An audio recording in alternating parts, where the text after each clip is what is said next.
Visualize this story in your mind right now and pay close attention, and I dare you to listen till the end. This is the story of Jake Morrison, a 26-year-old cybersecurity researcher from Austin, Texas. He wasn't some random guy messing around on the dark web for fun. He was a professional.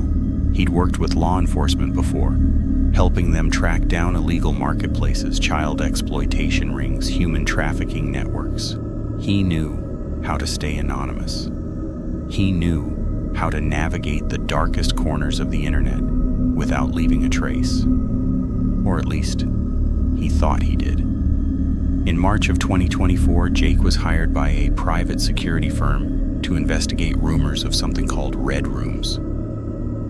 If you don't know what that is, consider yourself lucky. Red rooms are live streams, live torture, live murder, broadcast to paying customers who can type commands in real time, telling the person on camera exactly what to do. To the victim, most people think red rooms are just urban legends, too technically difficult to pull off, too risky, too easy to trace. But Jake's firm had received tips that they were real, and they were happening on a specific dark web network protected by military-grade encryption. Jake's job was simple: find one, document it, report it to the FBI.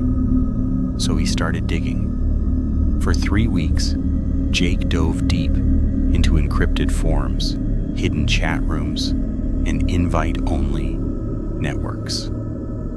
He posed as a buyer. He used cryptocurrency.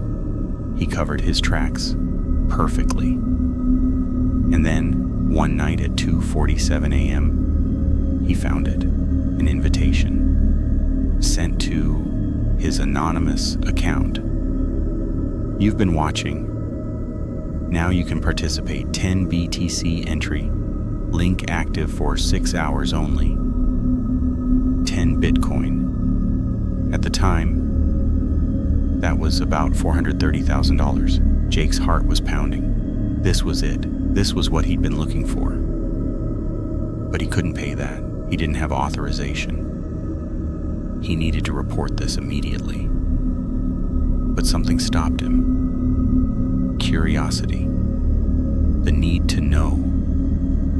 What if the link disappeared and he never got another chance? Jake made a decision he'd regret for the rest of his life. He clicked the link.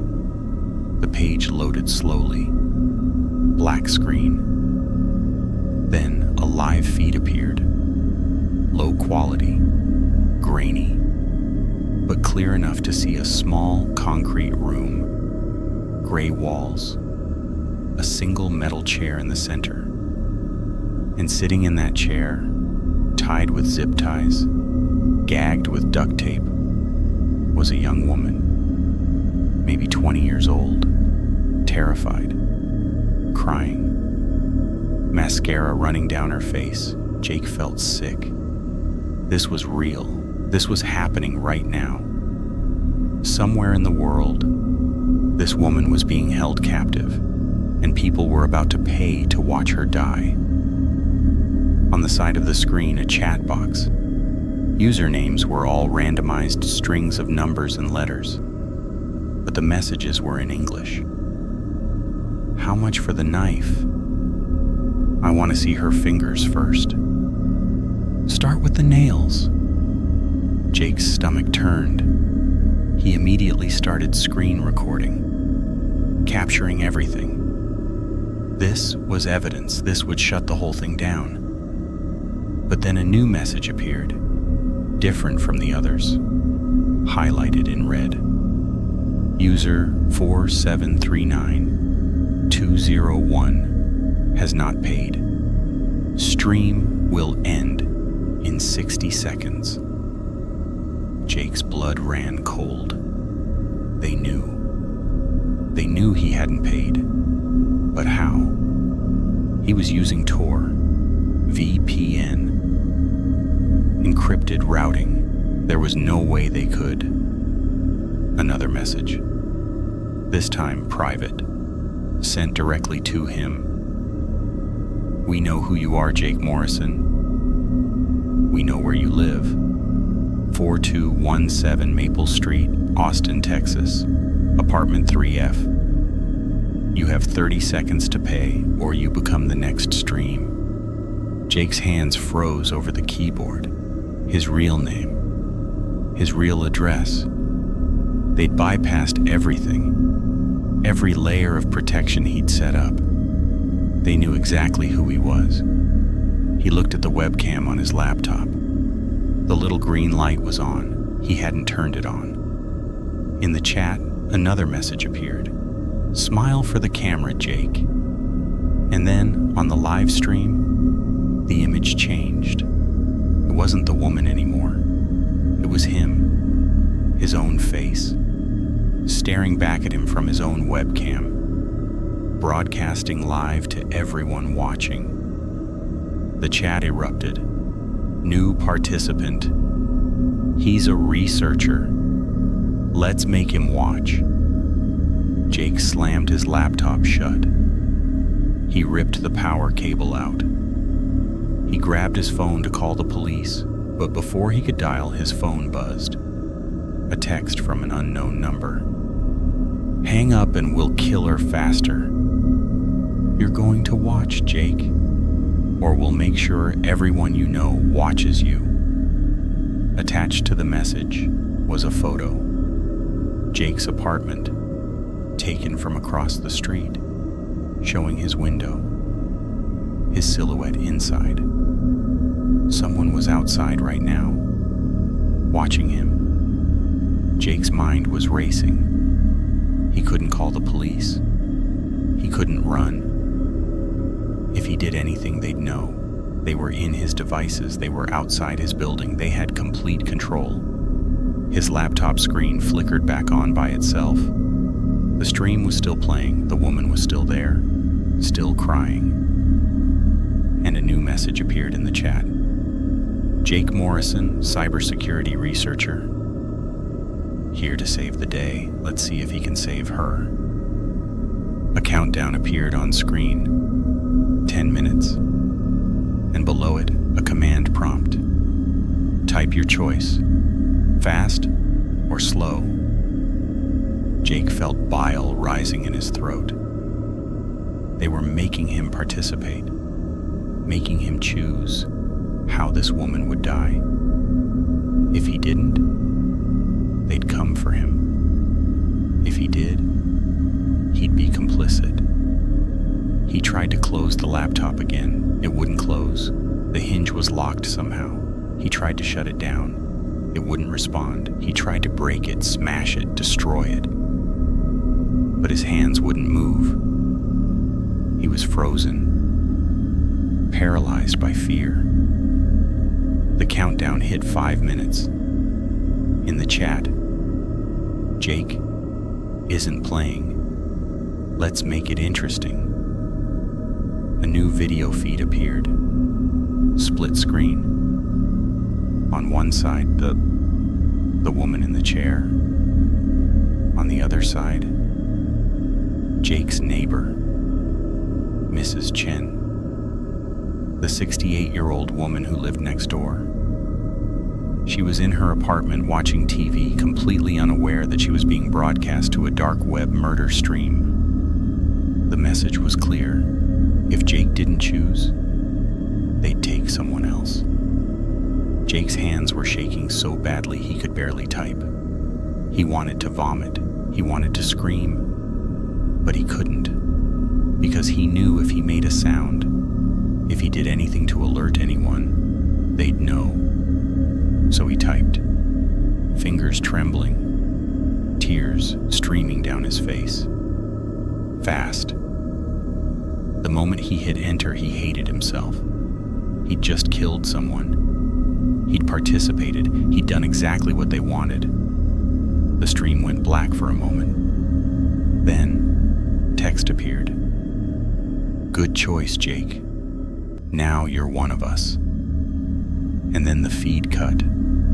The laptop shut off. The chat disappeared. Everything was gone, like it had never happened. Jake sat there in the dark, shaking, sobbing, unable to process what he'd just done. After about an hour, he finally worked up the courage to call the FBI. He told them everything, showed them the screenshots he'd captured before his laptop was taken over, gave them the link, the evidence, everything. But when the FBI investigated, they found nothing. The link was dead. The cryptocurrency wallet was empty. The stream had vanished. There was no trace of it ever existing. And the woman? No missing persons reports matched her description. No evidence she was ever real. The FBI told Jake it was probably an elaborate scam, a fear tactic to extort money from researchers like him. They said red rooms weren't real, that it was technically impossible to stream live torture without getting caught. But Jake knew better, because 2 days later, he received a package at his apartment, no return address. Inside was a USB drive, and on that drive was a single video file. Jake almost didn't watch it, but he had to know. He plugged it in. The video was him, sitting at his laptop, the night of the stream, from an angle across the room. Someone had been inside his apartment, filming him the entire time.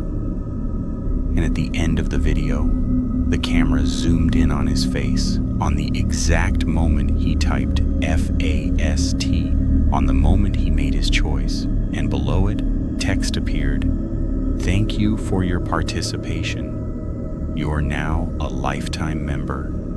Welcome to Red Room. We'll be in touch."